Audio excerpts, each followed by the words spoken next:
Welcome, welcome. May 18th, our birthday. How many times do you go to a 200th birthday party? It's today, it's here.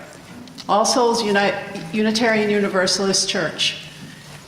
So welcome, one and all.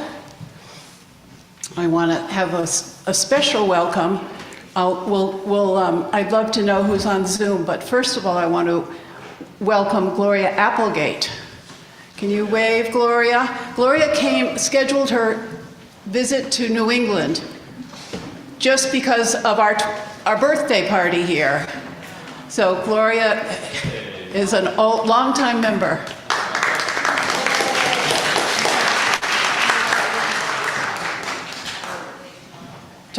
Oh my goodness, she's 96 tomorrow? Happy birthday. Also, I want to welcome the Bernardston UU folks who graciously lent us Reverend Steve Wilson, who is with us, and Calvin Dame, Reverend Calvin Dame, welcome. So I hope I didn't miss any VIPs. Oh, you're all VIPs, let's face it. All VIPs. Let's see, let's get down to business. So first of all, we have a great joy of coming together. And it is our tradition that we greet each other. So get up and mingle just a little while.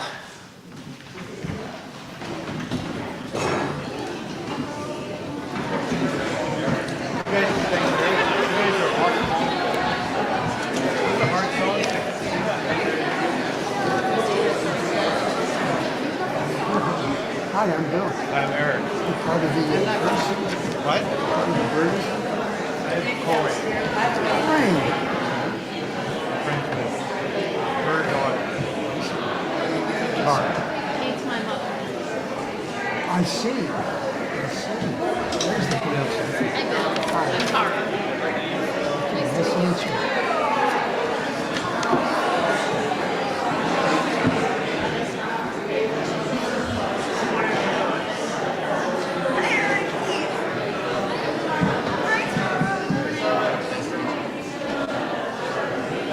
That's mine.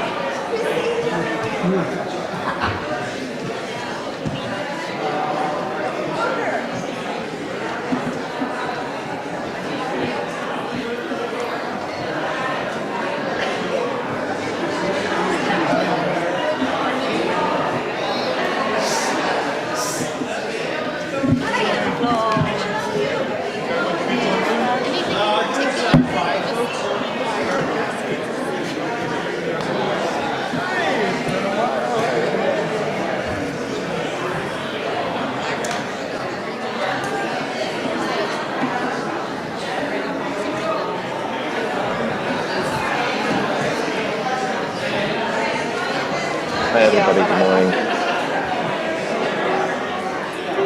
Where's your cup?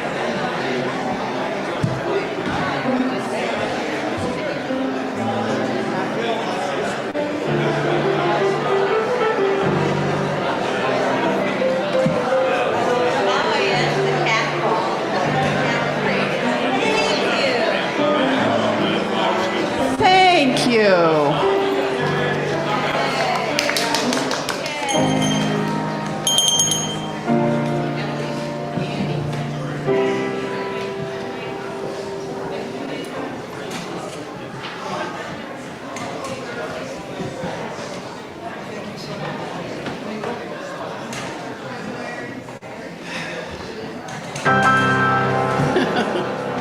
Thank you. Kit Johnson, our fearless choir leader. The All Souls Pop-Up Choir. And now, let's calm down.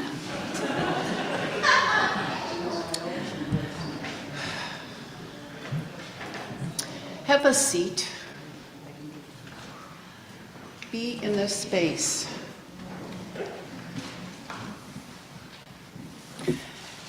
I invite everyone to take a breath, breathe deeply, come into this room, be present, be focused, and be at peace. In the words of Reverend Kathleen Mateague, we come together this morning to remind one another to rest for a moment on the forming edge of our lives, to resist the headlong tumble into the next moment until we claim for ourselves awareness and gratitude, taking the time to look into one another's faces and see communion.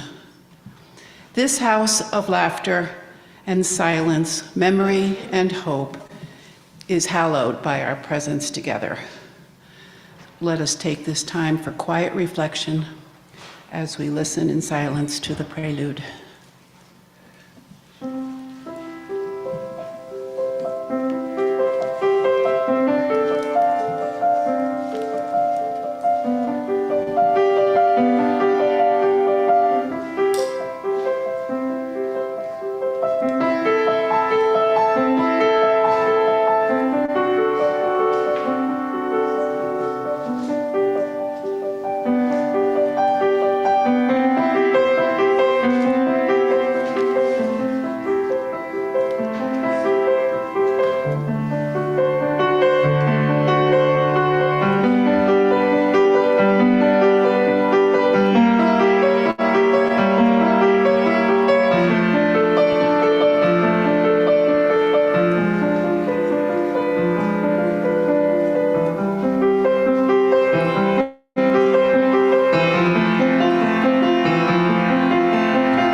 Beautiful. I'd like to invite Kristen to light our chalice and join with me in the chalice lighting words printed in your bulletin. May the flame here be to us a symbol of the torch that is passed from hand to hand and life to life, of caring and concern and the passion of involvement, which have marked the men and women of our liberal faith for many generations. Wow, what a crowd. All good. Today's a pause, a natural moment to celebrate 200 years of this church's history. And just how cool is that? In a world of TikTok reels and microwave food and acronyms that speed up our communication, it takes, as the cool kids say, it takes a minute to have 200 years of history. After the service today, we'll head downstairs, enjoy a meal together, witness a short skit that walks us through some of that period of time, which is reasonably entertaining, I think. There's going to be a gospel choir that comes at 2 o'clock back up here. Lots of stuff. Today, though, we stop as good, Unitarians. We stop and think not only about our history and this location, but we think about also our mission. Today, as we look back, as we are inclined as a faith to do, we pause and think about what our history and what our ancestors call us to do today. Today is mostly about the past, of course. It's a celebration of history, but it's also about a past that's always leaning forward. So let's get started with that by standing in spirit, if not in body, for our opening hymn, number 114, Forward Through the Ages, 114.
An appropriate hymn for a forward, backward, Janus face looking day. All Souls, as many churches do, have their own congregational covenant. It is also printed in your bulletin, and I encourage you to join with me in reading it through. I believe it was written by Rob Peck. No.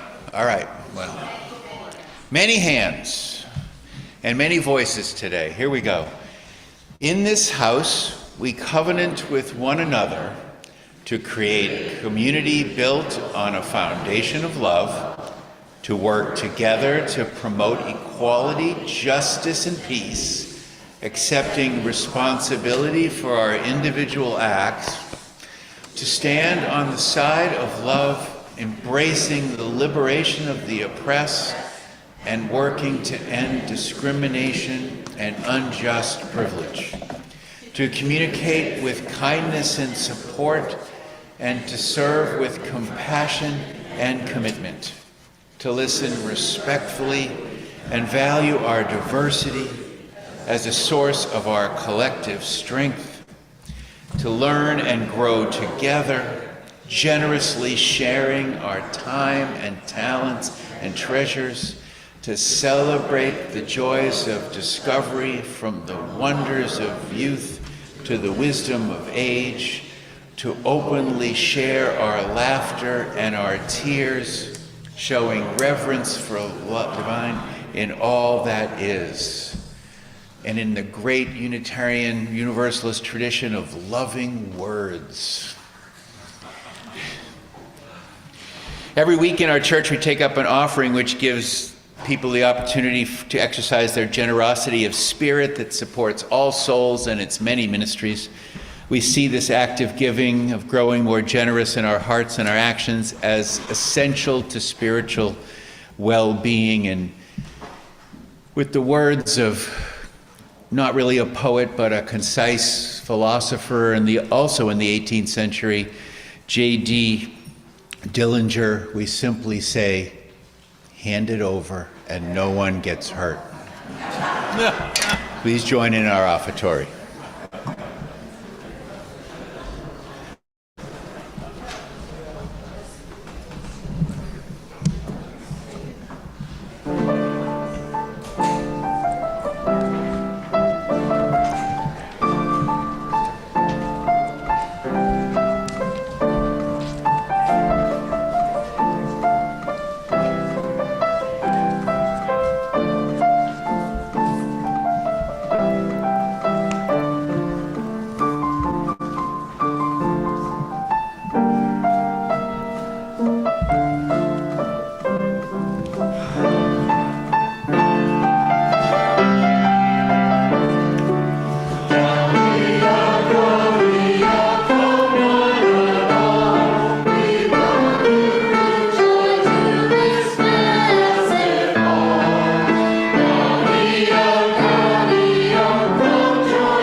By the way, there's a beautiful book.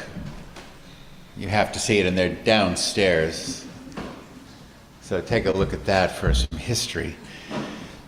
In that book, as you will have and will hear, there are seemingly impossible challenges and hurdles that led our religious ancestors to hand us this building and this legacy. There were, as there always are, gaps in time where there were years of no services, there were money problems, there were failed ministries and questions about how to maintain the structure of the church. There were times of thriving and there were growth in attendance and a powerful influence in the town and its future. Lots of twists and turns happened to get to us here today. However, alongside the easy-to-note events of how buildings were built and when long ministries got started or when they ended, were really the endless work done by now nameless volunteers. And in a moment to talk about the history of a church, given granted the honor to stand here in front of you, not even this church's minister, I wanted to stop and just say that is what matters the most. It's true of every church, throughout All Souls history, there were generation of hardy people, volunteers who, like our generation's Rob Peck, Molly Chambers, likes of Pam Kelly, that in an unbroken line of the church thrive, and at least, if nothing else, always made it survive. I encourage you in this march through history of notable events which will take place downstairs mostly, to remember that it is the unsung people that keep the church going. Let's pause for a sober moment to remember, if not in name, most of those names are lost, in spirit, that for 200 years, parishioners have done whatever was necessary to be here today.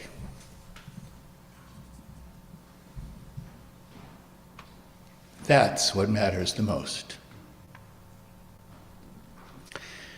The silent majority of every church's history is not made up by what any minister or president or when new pews were installed or what unnamed thing happened, but what unheralded volunteers and church leaders did. So we pause for the people who got up and rang the bell on cold church mornings, coordinated meals for sick folks, set up tables, taught Sunday school, and in our world, coordinate to run Zoom meetings.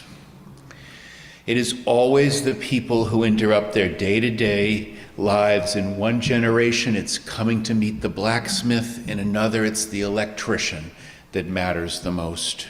Props to all of them and everyone in this present generation of Kates and Dans who just do what's necessary, and there is never enough thanks given to the people who quietly step up to do that, but this is at least one pause for that. The book's full of events and this leader and that minister and this and that. In this sermon honoring 200 years of church, I've had fun and found it helpful to grasp at the scope of time we are dealing with. I encourage you to imagine, as I did, all the varieties of clothing of the people who've sat in these pews and in the building before that. Roughly 9 generations of Americans must have worn an incredible amount of variety of clothing who were All Souls leaders. That's a lot of wardrobe changes. Any costume designer commissioned to dress actors for the movie version of our church here would be quite taxed. It's amazing. And in this church, which has been a part of a larger movement, we mark another part of an overall journey too, don't we? When in the 1500s, even back before Unitarians and Universalists were in America and existed, when the printing of the people's Bible in their own languages led to a critique of the Catholic Church as the exclusive source of authority, our intellectual forebears like Servetus and Faustus Socinus were among the courageous thinkers who fought for religious freedom and reason. Freedom and reason.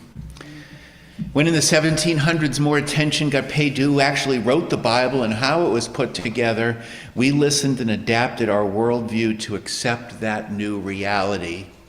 challenging the scripture that bound so many people's lives and supported it as well. When in the 1800s, the traditional Judeo-Christian story of creation was challenged by the facts of science and the theory of evolution was made present, our Unitarian ancestors were among the first religious people willing to accept and digest a new earthly timeline and a new understanding of humanity as simply part of the natural fabric of the earth rather than above it.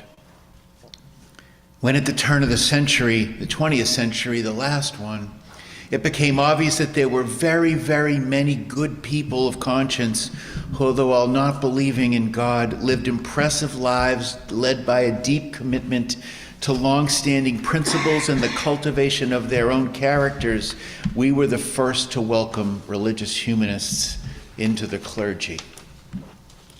When in the 1960s the call for racial equality in the South made the country reevaluate that the end of slavery wasn't nearly enough and that more guaranteed civil rights were necessary, we supported that, mostly some giving up their lives for the sake of justice.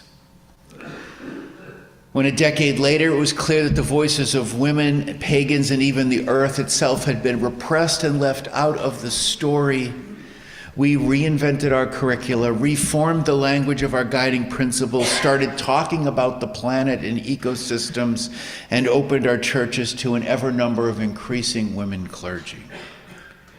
When in the 1990s, it was clear that our religious understanding of human sexuality and then eventually of even gender was too limited and too oppressive, we were among the first churches in the country to hang rainbow flags, fight for marriage equality, and essentially say, "You're welcome here."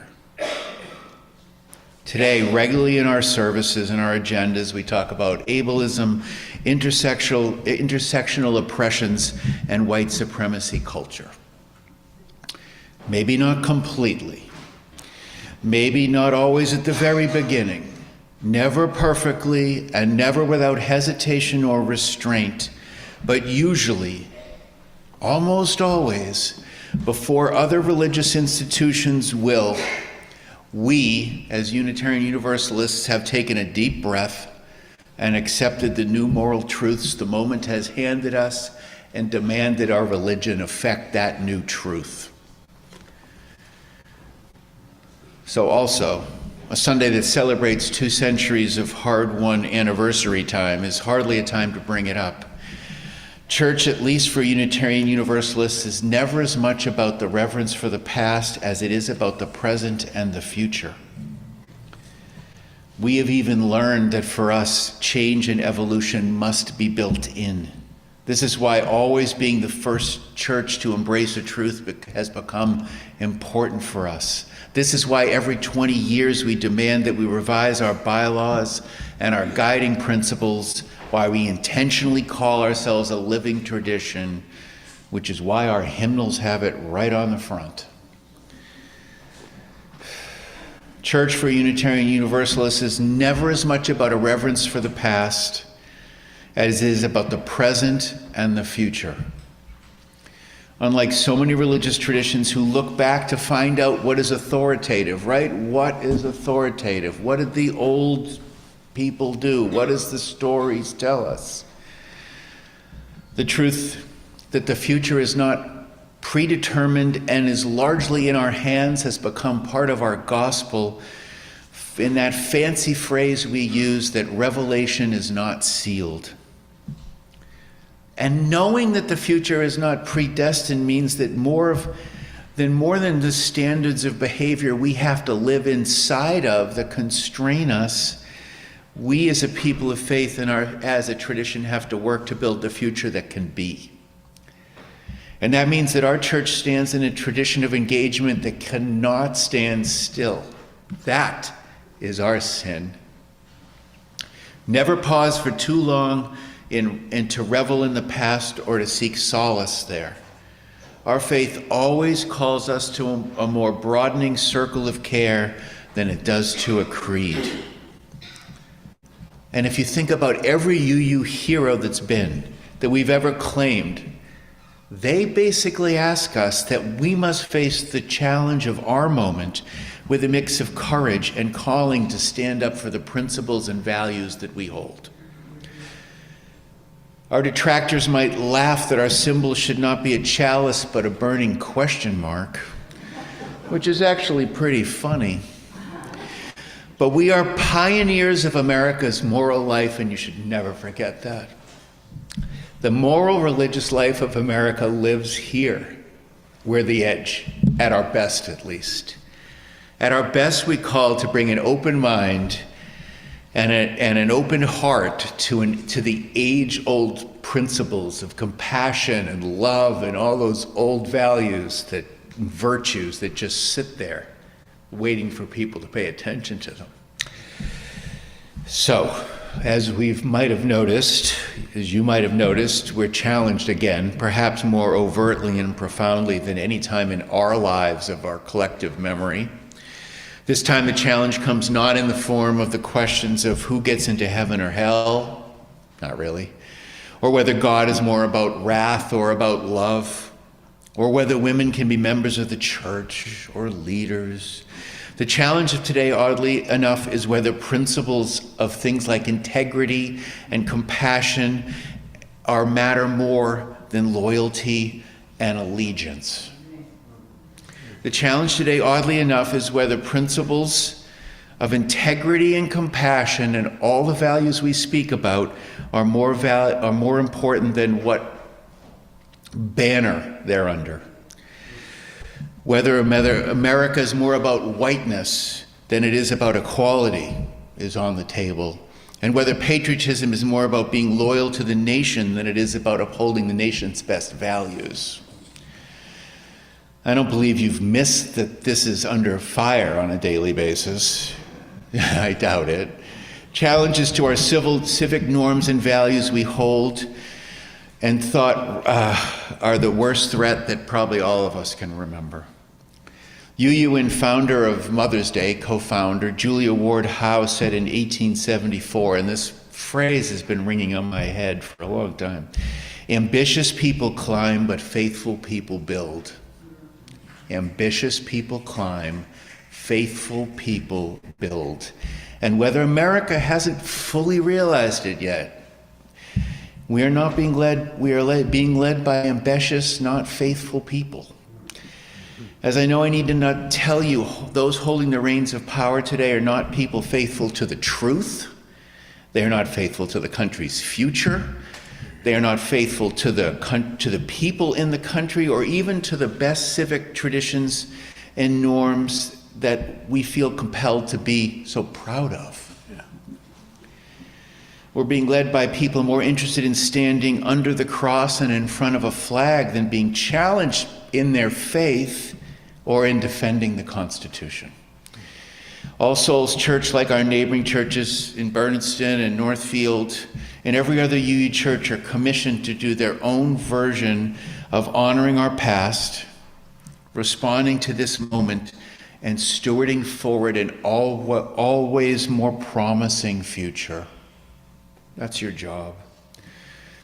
As the Reverends Jan Eller Isaacs and Rob Eller Isaacs said in their 1921 Berry Street essay, the church is not primarily about building community, although community is built.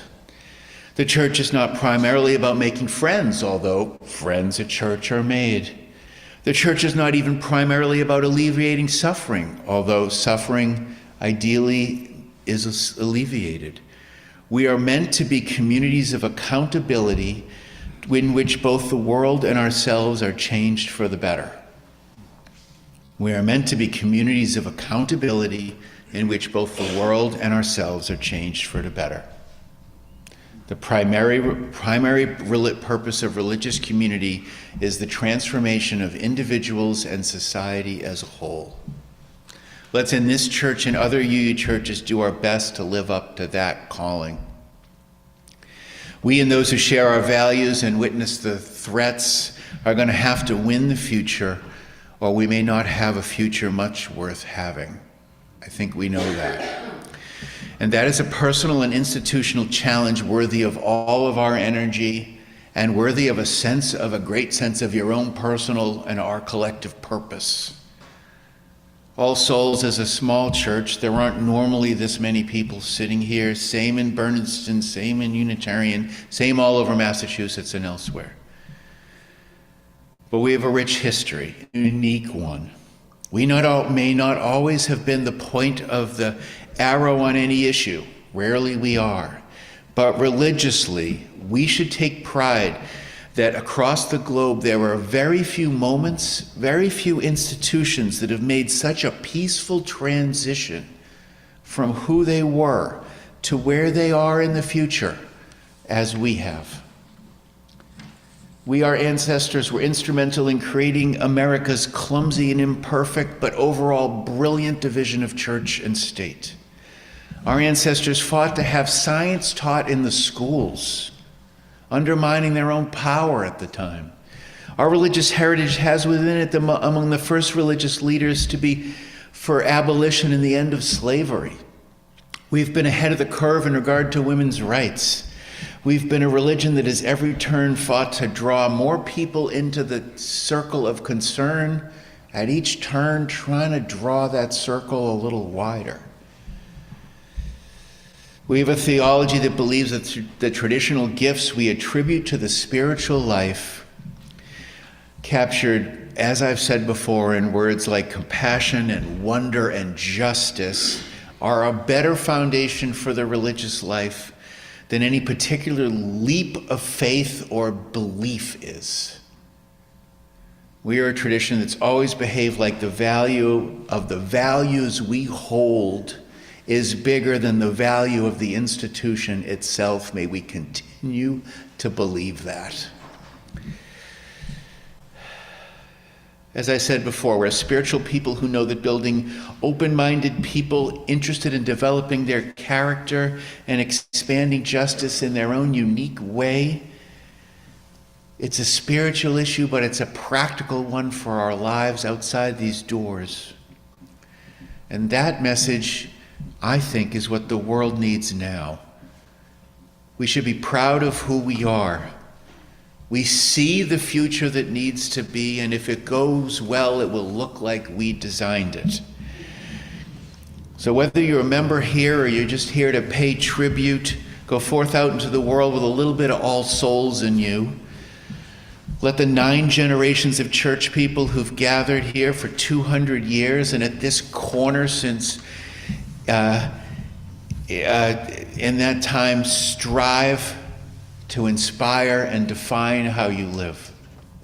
Pay tribute to the church's history by carrying with you and the larger UU movement's call for us to help build a world of peace and justice and compassion for all. Amen. What's that? Let's do the hymn next. We're going to do the hymn next. Okay, we're going to do the hymn. Hymn 103, For All the Saints. And we'll do Joys and Concerns eventually, or? Yeah, okay. Kate throwing me a curveball up there. 103, standing in spirit, if not in body, joining in with the choir. You'll notice that verses 1, 2, and 4 are on the first page, but verse 3 is a cappella without the piano, and it's on the third page. Then you come back to the first page. We sing a wide variety of styles in this church, and somehow or another I managed to choose 2 marches this morning. So I'd like to also inform those from the Berniston Church that 103 is right after 102 in the book.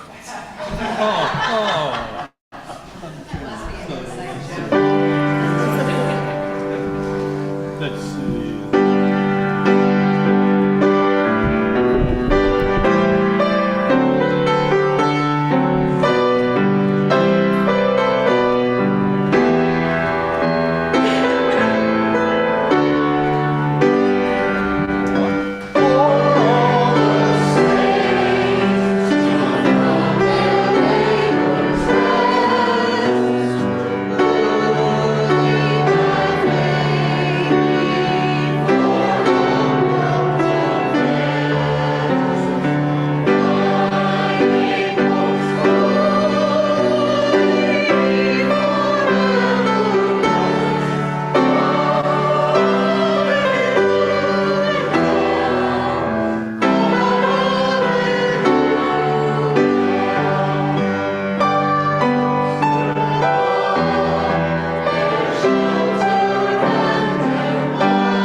service for sharing joys and sorrows. If you have a sorrow that needs the help of this community to carry it, or a joy so great that it must be shared, now is the time. Congregation will be, the microphone will be brought to you if you need to be, or light a candle at the side of the sanctuary. If you are sharing with the congregation, please note that this is not a time for political announcements. We care for each other by being true to the purpose of this time. We also care for each other by our brevity, so please be brief. And I will be brief and hand it over to Kate. And we would love to have you stand up and introduce yourselves if you want to, just to let us know that you're here, if you're a newcomer, or a visitor, or returning, or a guest, or a friend.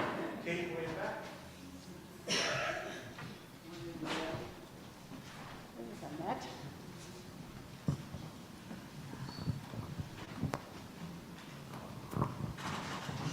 I'm Annette Mackin from the Bernardston Church visiting, and I'm so grateful for your hospitality. That's a joy. And I have a special joy.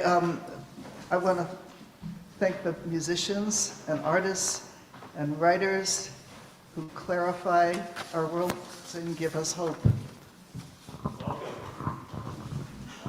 Thank you, Annette. I'm Roy from Bernardston, and I'm very pleased to welcome the spring.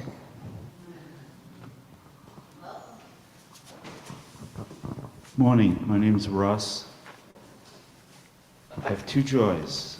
This morning, Gloria Applegate is here today. She was one of the people who instructed me when I first came here 28 years ago in that minister study, asking me, well, why do you want to be a member here? And my other joy, and this took me by surprise, I've been coming here for 28 years, I've been here at all times of the day and night. I just noticed this huge shadow up that wall of that chandelier. And for some reason, when I saw that sitting at the back and listening to Steve's sermon, just kind of like settled it. Wow. We've been here for a long time. Thank you.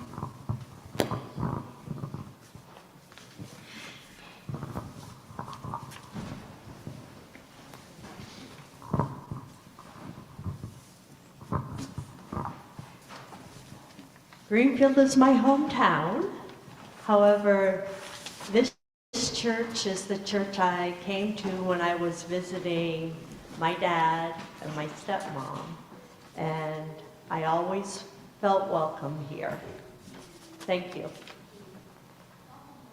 Judy Gemma. I love my grandmother, my kid's grandmother.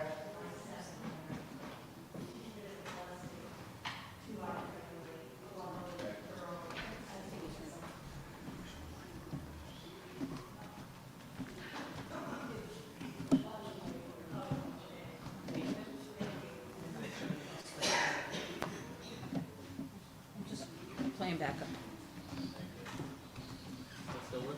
Yeah. I'm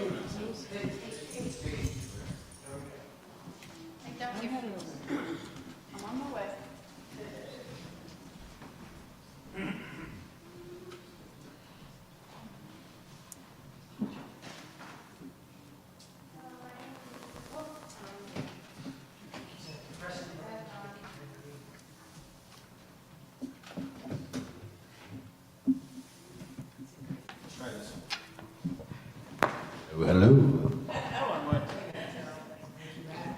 Hello, my name is Angel, and I'd like to share a sorrow for my mom, Brooke, because her dog, Sager, died. So the story is he went outside, and then the big dog that they kept went outside and took him by the neck and played with him like a toy, and then he was fine, but the IV that they put in him killed him, and my mom was crying for a lot, and she has his ashes in a necklace on her neck. And yeah. Thank you, Angel. I'm Gary, and happy to be here. And one joyous first time singing in the choir. And some of you know I had knee surgery recently, and this week I actually got to ride on my bicycle for 3 days. Good morning, I'm Rob. I want to follow up on what Steve shared about the things that we don't see. You know, when they have a movie, after the movie, they show all those credits. I wish we could have a list of credits for all the people who've put a lot of good thinking, deep, deep caring, and just plain old labor of love into making this wonderful occasion happen. So, not going to even try to name them, but I sure want to at least mention that in addition to everything you're seeing and enjoying, I hope, there's so much that happened that's invisible that turns out to be especially important to a day like today, coming off as well as it is.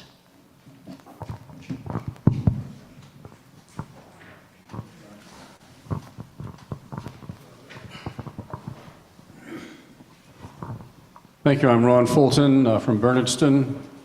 And in the spirit of the celebration today in this church, I'd like to mention that our church also, this year, is 200 years old.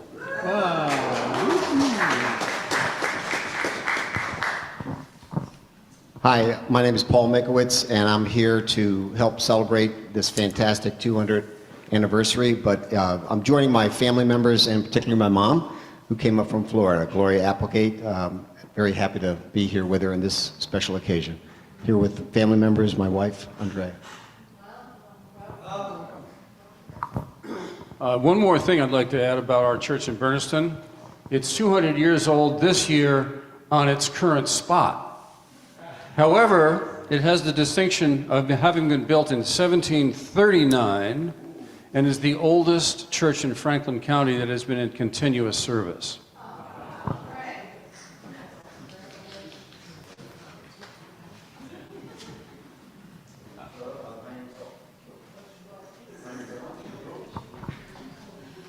Now, I got it. My name's Owen, and I just wanted to say that, Steve, thank you so much for being here today. I really do feel like you were the perfect person to bring out the heart of our church on the 200th anniversary. As beautifully wrought as the 3 wood thrushes out behind my house that are having a constant conversation with their syrinxes.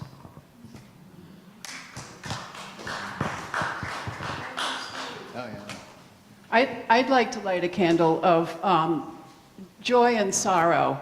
Marilyn Christian, who was a member of both our congregations, died, I think, maybe 6 weeks ago, not so long ago. Yeah. She was very active in making this happen today. So let's remember Marilyn Christian.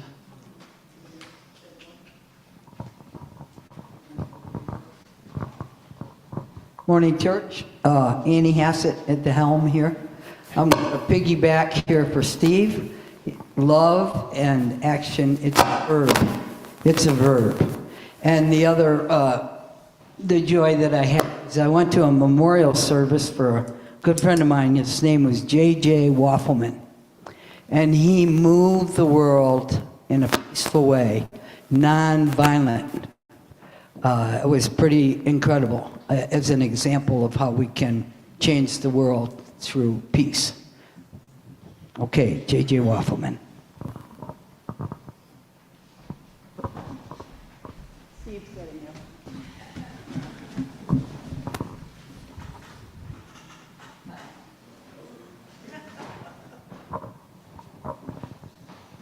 Republicans are controlling the microphones.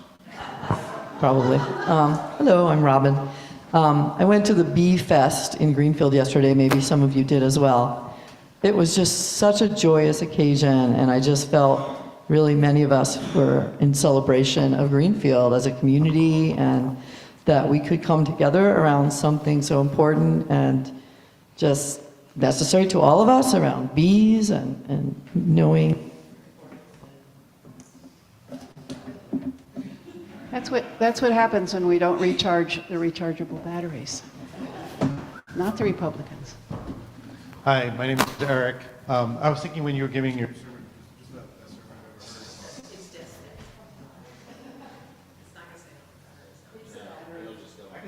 Right-wing conspiracy. Yeah. Hi, I was saying the sermon was so wonderful, and I was thinking like.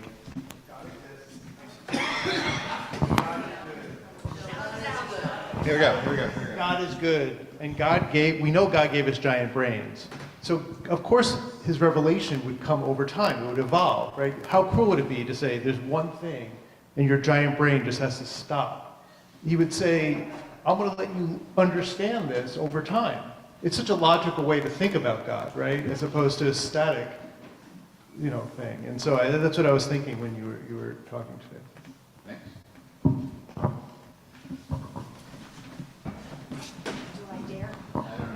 Do I dare?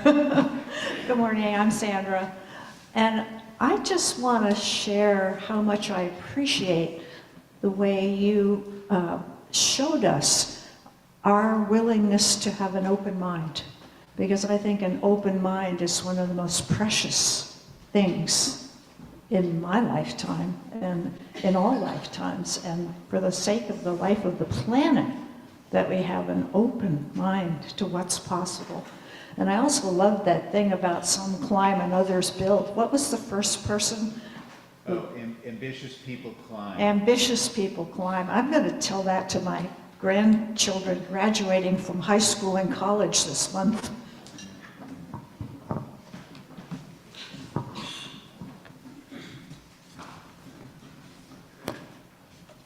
Close this out. Kate, here. I don't know the words that well. No? How about we welcome the people on Zoom with names? I don't have a microphone. Yellow. All this happened at the first service 200 years ago. Don't worry. Exactly right. You think the audio is bad now? So joining us today on Zoom, welcome to Carol and Paul Plandreau, Dan Tynan, KD, Molly Chambers, Suzanne Carlson, and Trudy Ralph.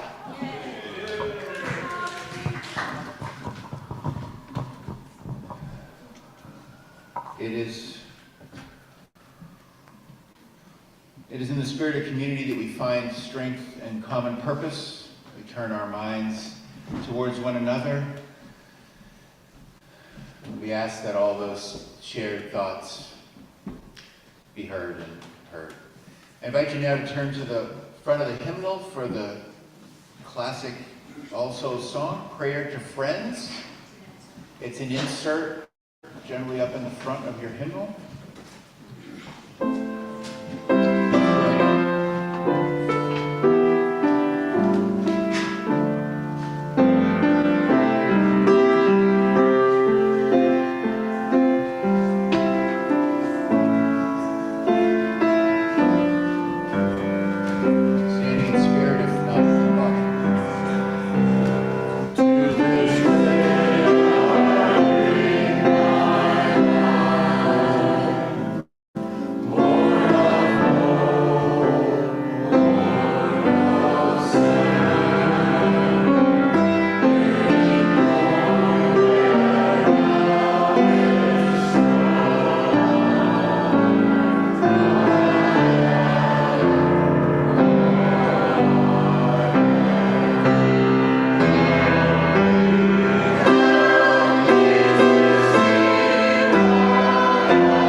famous Universalist preacher, came over to this country from England, ready to give up his faith. He had been thrown in jail for being a Universalist back in the day.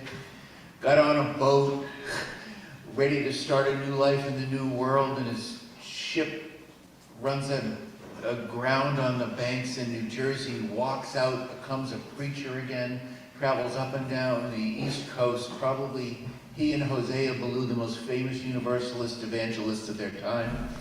He says this, please join with me in these closing words. Go out into the highways and byways. Give the people something of your new vision. You may possess a small light, but uncover it, let it shine. Use it in order to bring more light and understanding to the hearts and minds of men and women. Give them not hell, but hope and courage. Preach the kindness and the everlasting love of God. Amen. And now our postlude.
Bravo.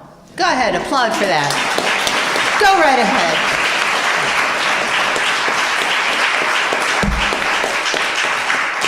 If you don't know me, I'm Kirsten Levitt, and I run Stone Soup Cafe, who is providing your meal this afternoon.